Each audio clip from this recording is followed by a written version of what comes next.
네. 그러면 오늘 아침은 우리 염동찬 위원님과 함께 가볼까 싶습니다.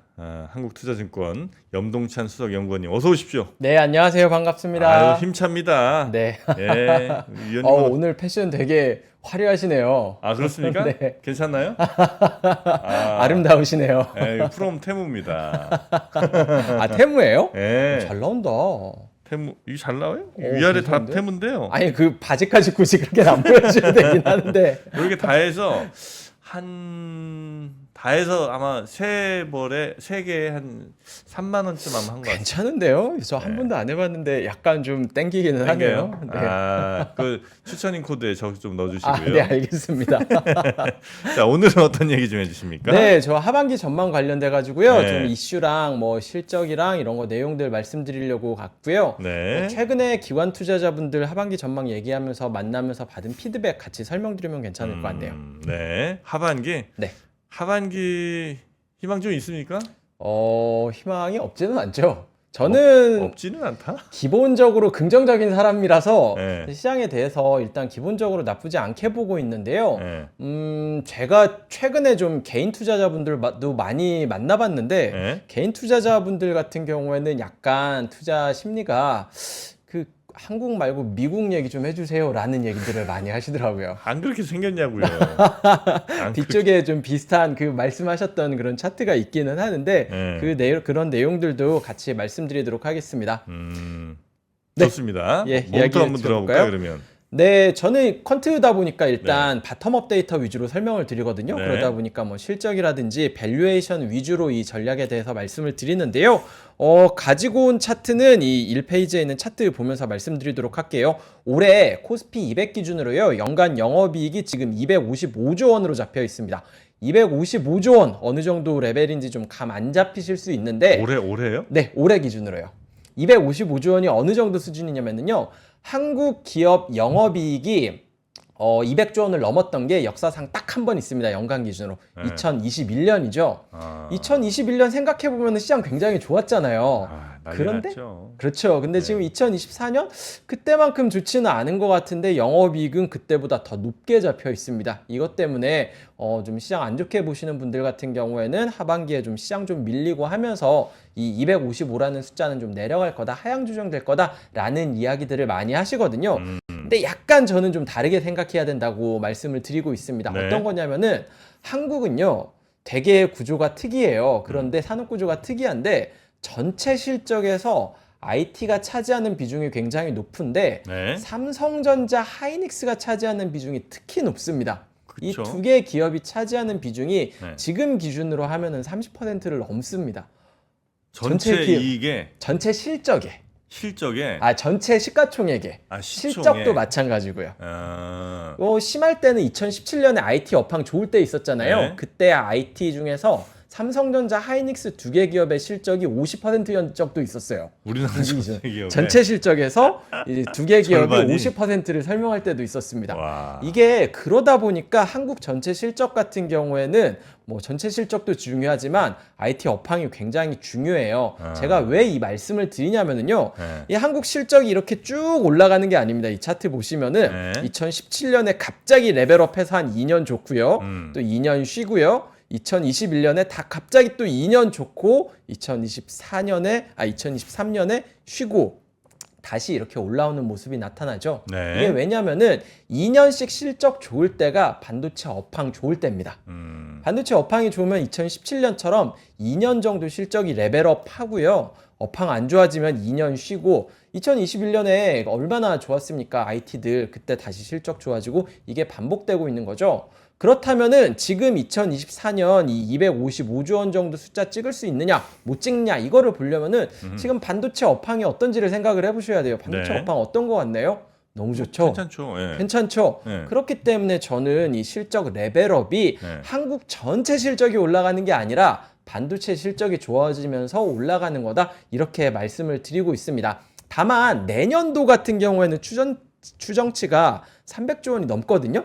저희 이것까지는 믿지는 않습니다. 과거 보면은 반도체 업황 좋아지면 한 2년 좋았잖아요. 2017년 보실게요. 2017년, 18년 2년 차 보면은 2년 차 약간 올라가죠. 2021년, 2022년 보면은 2022년이 약간 떨어집니다. 근데 2024년, 2025년은 그냥 쭉쭉 올라가는 걸로 잡혀 있잖아요. 저는 2025년 실적까지는 좀 신뢰하지 못하는데 2024년 실적까지는 좀 개선될 수 있는 설명이 된다 방향이다. 이거예요? 네네, 이렇게 보고 있습니다. 아니 근데 예를 들면 다른 친구들도 괜찮은 데서 플러스 반도체가 좋으면 이제 이게 가능한 거잖아요. 네, 딴 친구들 예를 들면 뭐 자동차는 괜찮은 것 같고요. 네네네. 맞아요. 좋습니다. 또 있나요?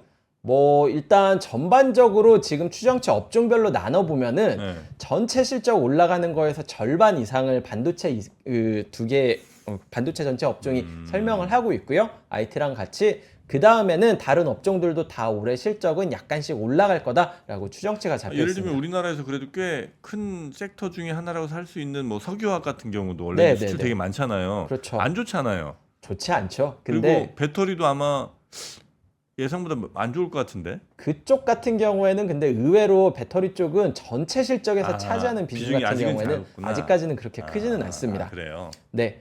근데 말씀하셨던 거를 우려하는 게 시장 네. 전체적으로 우려하는 거예요. 이게 논문들 찾아보면은 네. 한국 애널리스트의 추정치는 전 세계에서 가장 낙관적입니다. 가장 추정치를 높게 제시하는 경향이 있어요.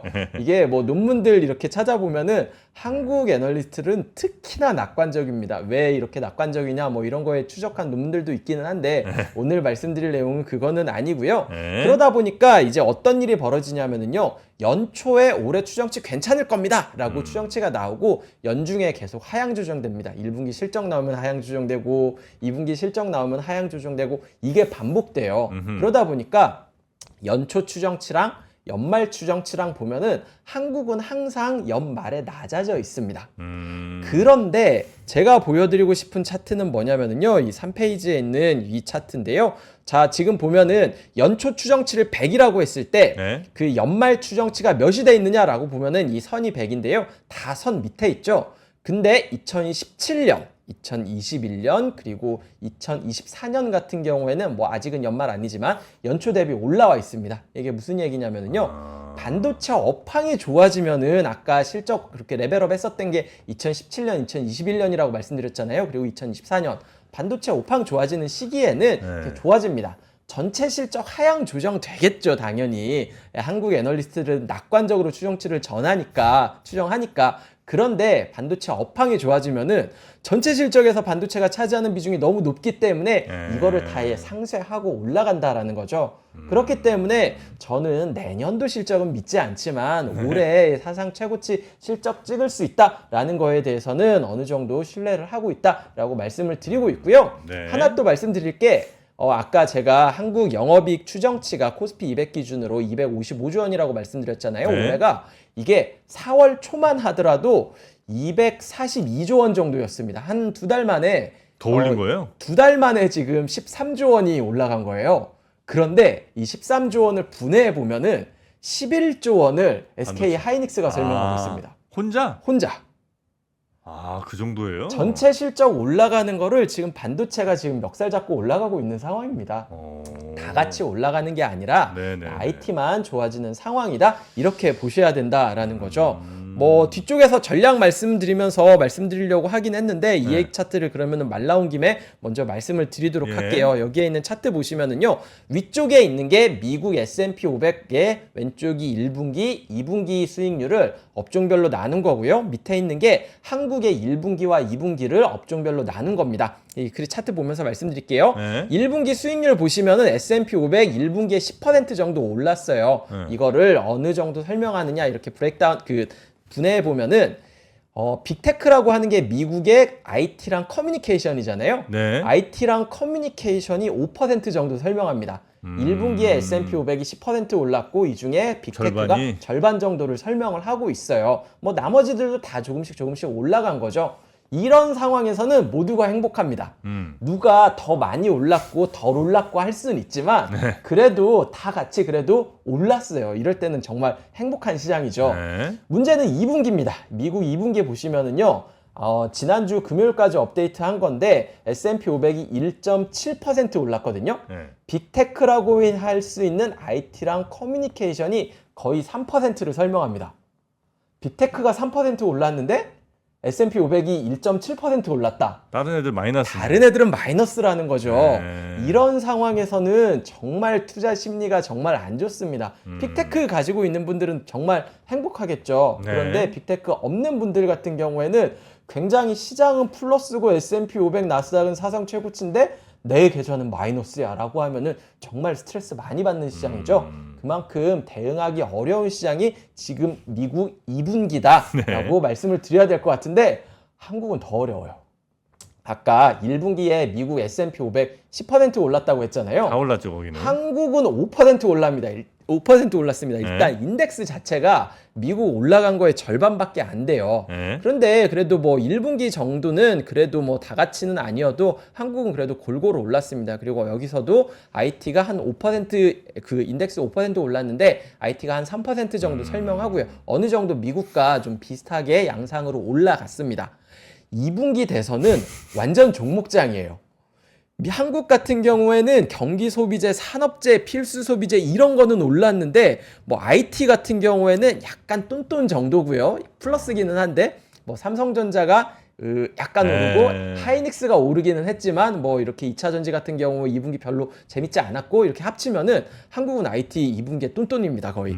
그리고 뭐 커뮤니케이션 소재 헬스케어 뭐 이런 쪽 떨어지다 보니까 뭐 굉장히 한국은 2분기에 오히려 주가 지수도 마이너스고 오른 종목은 있는데 이 전체적으로 보면은 떨어진 종목이 있고 이런 상황에서는 굉장히 힘든 거죠. 제가 말씀드리고 싶은 거는 뭐냐면은요. 2분기 돼서 가지고 미국도 그렇고 한국도 그렇고 굉장히 종목 쏠림이 강해져 있습니다. 미국은 그냥 빅테크인데 한국은 테마주가 지금 난립하고 있어가지고 지금 화장품 없는 분들 혹은 뭐 삼양식품 같은 거 없는 분들 뭐 이런 거 없으신 분들 같은 경우에는 굉장히 스트레스를 받고 계세요. 미국도 마찬가지고 한국도 마찬가지인데 이제 IT 끝나면은 다음에 금리 인하 되면은 이제 헬스케어가 될 거야 라고 이렇게 잘못해가지고 계속 가지고 있는 분들은 지금 체감 지수 굉장히 안 좋으실 거예요. 이런 상황이거든요. 그런 상황이다 보니까 제 생각에는 이런 상황에서는 좀 더 좀 압축적으로 가져가던가 아니면은 전략 쪽에서는 좀 지수의 그 인덱스를 사는 전략으로 대응하는 게 맞을 것 같다. 이렇게 말씀을 드리고 있습니다. 지금이라도 압축을 하라는 거예요? 제가 생각했을 때는 전략은 세 가지인데요. 지금 올라가는 것들 보면은 그래도 실적을 끌고 올라가는 거는 대형주거든요. 대형주 위주로 가져가는 게 맞다. 중소형주 종목 잘못하면은 지금은 좀 이렇게 계좌에 좀 안 좋은 영향 주실 거다. 이게 첫 번째 아이디어고 두 번째는 지금 국장 기준입니까 아니면 이거는 한국장 기준입니다. 한국장 기준. 미국도 마찬가지인데 이건 한국에서 더 특히 통하는 얘기고요. 대형주 위주로 가자. 네, 대형주 위주로 가져가야 되고 왜냐하면 실적이 그쪽으로 가고 있기 때문에 그렇다라고 말씀드려야 될 것 같고 두 번째는 이제 테마주 많이 올라가고 종목 순환매 한국에서 정말 빠르거든요. 이거 다 일일이 대응하시면은 너무 스트레스 받습니다. 이러지 말고 차라리 이럴 때 주식 하실 거면은 차라리 ETF 하시는 게 좀 마음 편하실 거다. 대형주가 올라가고 인덱스가 올라갈 가능성은 큰데 종목이 번갈아 가면서 올라가면은 개별 종목으로 하시면은 너무 스트레스 많이 받습니다. 그렇게 하시느니 차라리 ETF 하시는 게 뭐 어떻게 보면 변동성 측면에서 재미는 없으실 수 있겠지만 그래도 계좌 관리하시는 데는 좀 나으실 겁니다. 이게 두 번째로 말씀드리고 있는 거고요.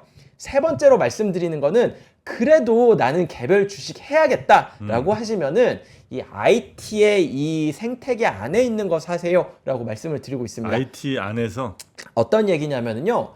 지금 미국 IT 대장주는 누가 봐도 그 반박의 여지가 없이 반도체입니다. 엔비디아예요. 반도체도 아니죠. 오늘 보니까 AMD는 마이너스인데 바로 엔비디아는 사상 최고치 찍고 이런 상황이잖아요. 지금 보시면은 대장주는 엔비디아예요. 미국에서는 그러다 보니까 이 엔비디아 생태계, AI 산업 성장의 생태계에 있는 종목들만 올라가고 있습니다. 예를 들어서 최근에 좀 각광을 받는 거는 AI가 되니까 반도체가 되니까 뭐 서버라든지 기업용 PC들 만드는 뭐 델이라든지 뭐 실적 발표하고 약간 밀리긴 했지만 다시 올라가고 HP라든지 뭐 이렇게 슈퍼마이크로 테크놀로지 뭐 이런 기업들이 이렇게 올라가잖아요. 결국에는 IT 하드웨어 반도체의 성장에서 그 생태계에 있는 기업들이 올라가고 있고요.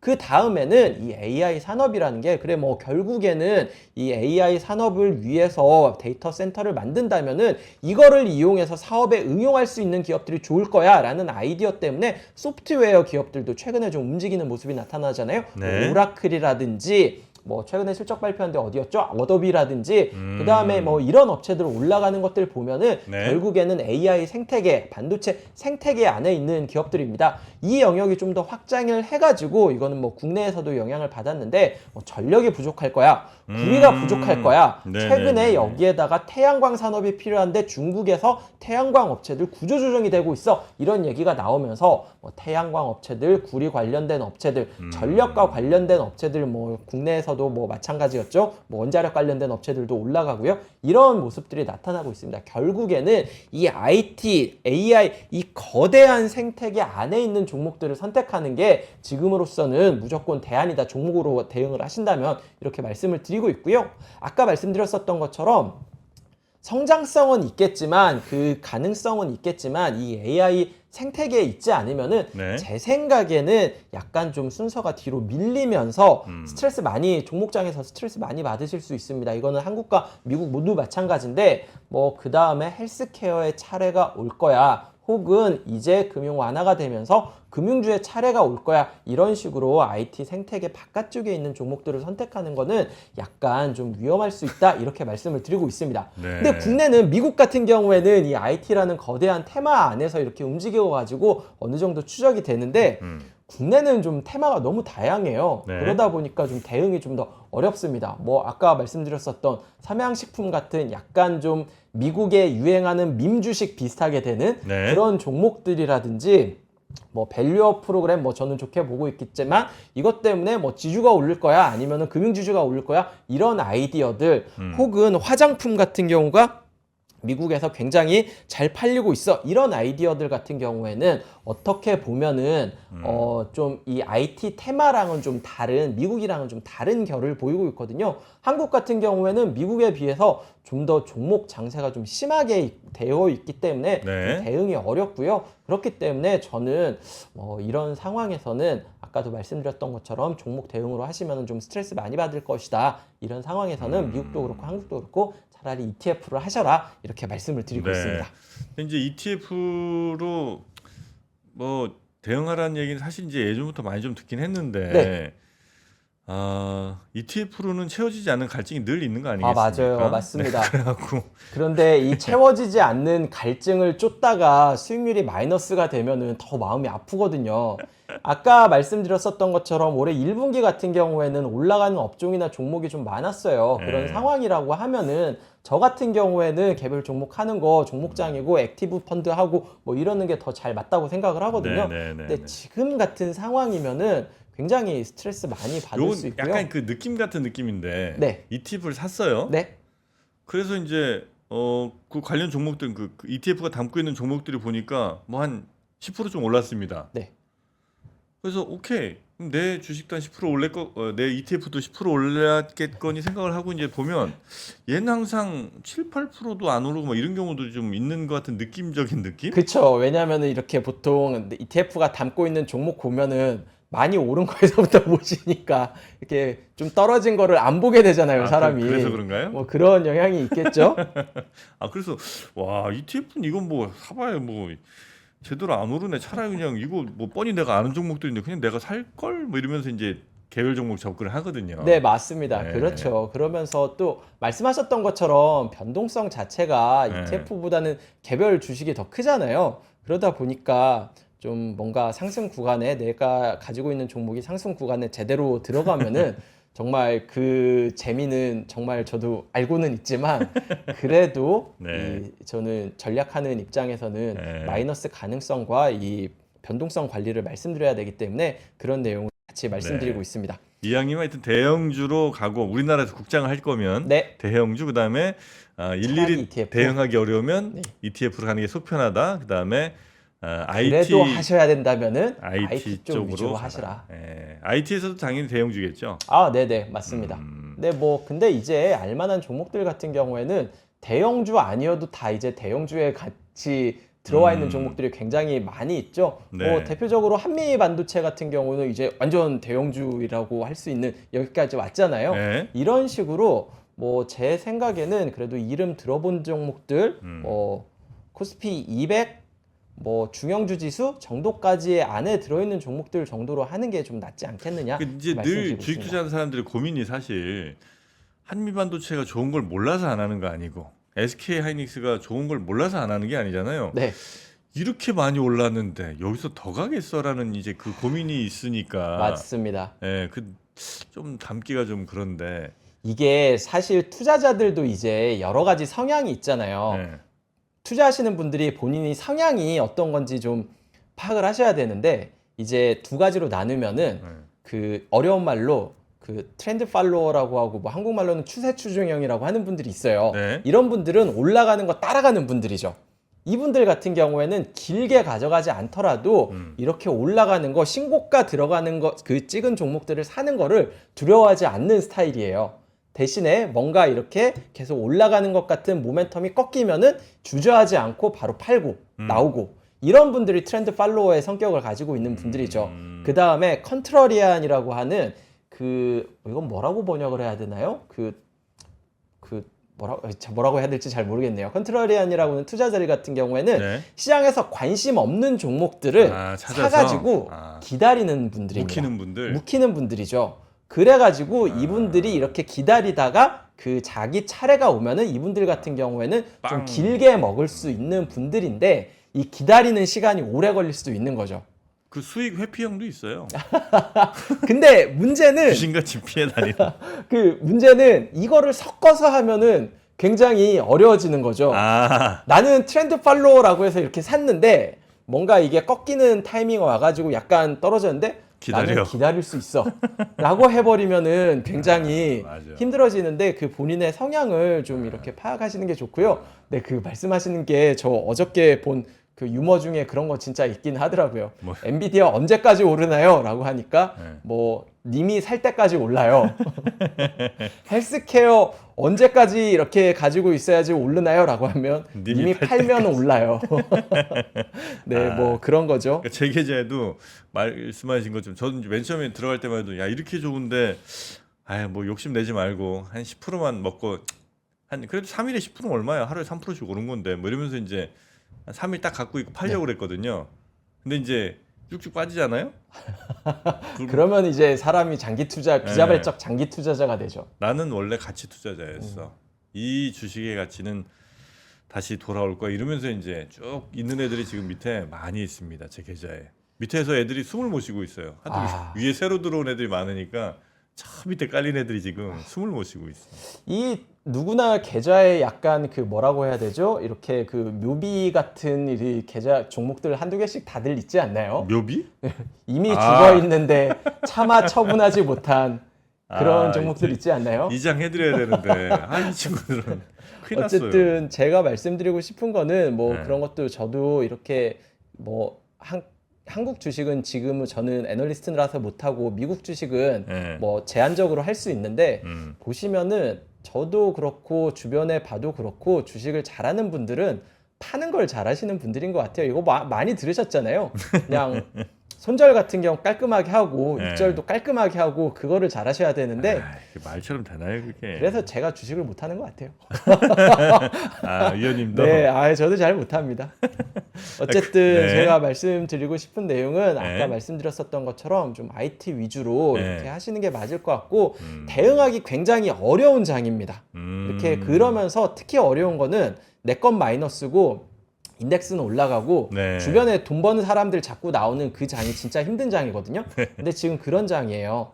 그러니까 뭐 이렇게 너무 욕심을 내시는 거는 제 생각에는 좀 이렇게 스트레스를 더 키울 수 있는 시장인 것 같다. 이렇게 말씀을 드려야 될 것 같아요. 네.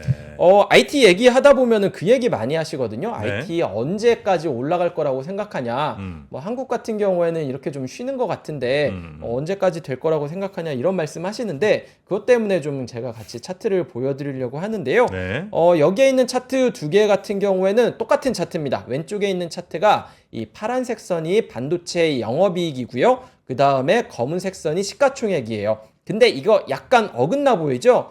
이거를 약간 이렇게 2개 분기 정도 시가총액을 땡기면은 네. 이 오른쪽에 있는 차트가 됩니다. 이 오른쪽에 있는 차트는 좀 비슷하게 움직이는 것 같죠?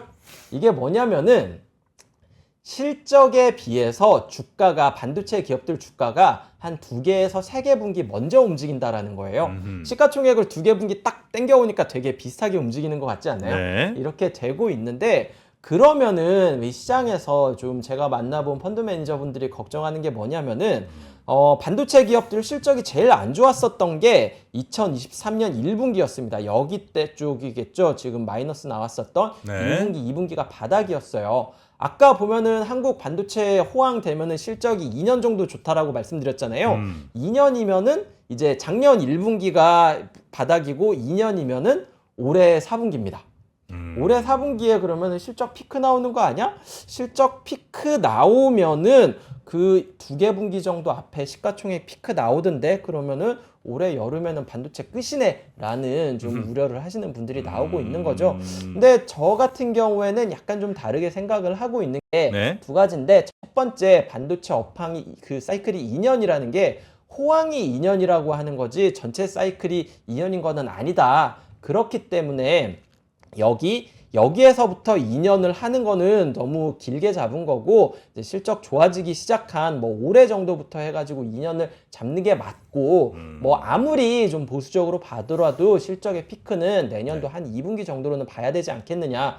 지금 엔비디아가 지금 GP 마진이 70몇 %가 나오는데 네. 지금 업황이 거의 피크아웃이다라고 말하기에는 좀 이른 것 같다 이런 말씀을 드리고 있고요. 그렇기 네. 때문에 내년도 2분기까지가 그 실적의 그 피크라면은 주가의 피크는 올해 가을 정도까지는 봐도 큰 문제가 없을 것 같다 이렇게 말씀을 드리고 있습니다. 저는 그래가지고 여전히 좀 IT에 대해서는 관심을 가지고 봐야 된다 이렇게 말씀을 드리고 있고요. 네. 당연히 IT 쪽 부담스러우실 수 있겠죠. IT 쪽 부담스러울 수 있을 테니까 그런 상황이라고 하더라도 이 반도체가 부담스러우면은 그 반도체 주변에 있는 에코시스템 그 생태계에 있는 그런 종목들 위주로 고르는 전략이 필요하지 좀 그 전혀 다른 영역에 있는 종목을 고르는 전략은 좋지 못하다 이렇게 네. 말씀을 드리고 있습니다. 그 우리가 어디에 시간을 많이 쓰는지 생각해 보면 전 이제 큰 트렌드로 보자면 네. 예를 들어서 TV 보는 시간이 집에서 많다. 이러면 이제 TV 가전 이런 거 파는데 잘 되는 거고 네. 스마트폰 보고 그 안에서 뭔가 계속 어떤 앱 쓰고 뭐 이런 시간이 이제 길어지고 할수록 점점 이제 그쪽 산업이 커지는 거 아니겠습니까? 네네네 그렇죠. 그래서 지금 어쩔 수 없이 그래서 IT 이쪽으로는 뭐 다른 무엇이 쳐들어올 가능성은 매우 현재는 낮은 것 같다. 저도 이제 거기 매우 동의를 네, 하거든요. 맞습니다. 네. 저는 챗GPT 유료 버전으로 쓰고 있거든요. 근데 이 챗GPT 이렇게 써가지고 저는 이제 챗GPT 없으면 일 못할 것 같아요. 그 정도예요? 네, 저는 굉장히 많이 의존하고 있습니다. 저는 뉴스 같은 거 되게 많이 보잖아요. 네. 그런데 예전에는 아침 시간에 바쁜데 이거 보는데 이렇게 막 키워드 위주로 이렇게 찾아서 봤는데 네. 이제는 그럴 필요가 없어요. 그냥 이렇게 뉴스 전체 다 이렇게 챗GPT에 넣고 파월 의장 발언만 뽑아서 요약해줘라고 하면 다 요약해줍니다. 그런 거 보면은 저는 되게 아침에 바쁜 시간에 굉장히 많은 뉴스를 볼 수 있게 됐어요. 덕분에. 뭐 물론 그 굉장히 디테일하게는 못 보죠. 네. 그렇지만 뭐 그렇다고 해가지고 전에도 디테일하게 봤냐라고 하면 그렇지는 않고 적어도 제가 필요한 부분을 놓치지는 않으니까 굉장히 저는 잘 쓰고 있는 편이죠. 시간과 내 노동력을 굉장히 줄여주는. 아, 네네 맞습니다. 네. 거기다가 뭐 코딩할 때도 굉장히 유용하게 쓰고 있고 저는 챗GPT 유료 쓰는 거에 전혀 돈이 아깝지 않을 아깝지 정도로 않다. 사용하고 있습니다. 요즘 근데 그런 분들 이렇게 써보신 분들 특히 이제 유료로 사용하시는 분들은 다 이거 돈 아깝다는 분들이 진짜 아, 없으시더라고요. 네네 맞아요. 그 정도로 활용을 우리가 빨리 할 생각을 해야지. 예. 맞습니다. 저희가 좀 챗GPT 이런 거, 저 코딩하는 거 이런 것도 좀 물어보시는 분들이 있어가지고 가서 이렇게 이야기해드리고 하는데, 챗GPT를 써가지고 이렇게 내 자리가 없어질 거를 걱정하는 게 아니라 그 시기가 되기 전에 내가 챗GPT를 못 쓰는 사람이 돼가지고 내 자리가 없어지는 걸 걱정해야 된다라고 저는 생각을 하거든요.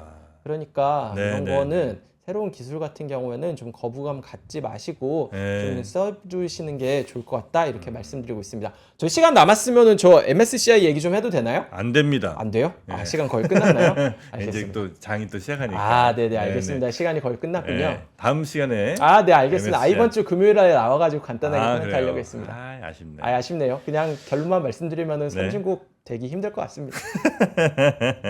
알겠습니다. 네, 알겠습니다. 네, 염동찬 수석연구원님 오늘 고생 많으셨고요. 다음 시간에 또 봬요. 네, 알겠습니다. 고맙습니다. 감사합니다. 네, 장 이제 시작할 텐데요.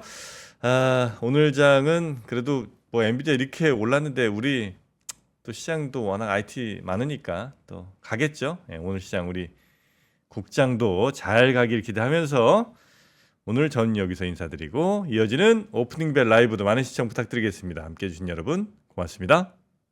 박근영, 이선영, 사경인, 염승환 투자 마스터들의 세심한 케어로 건강한 투자 습관을 만드세요.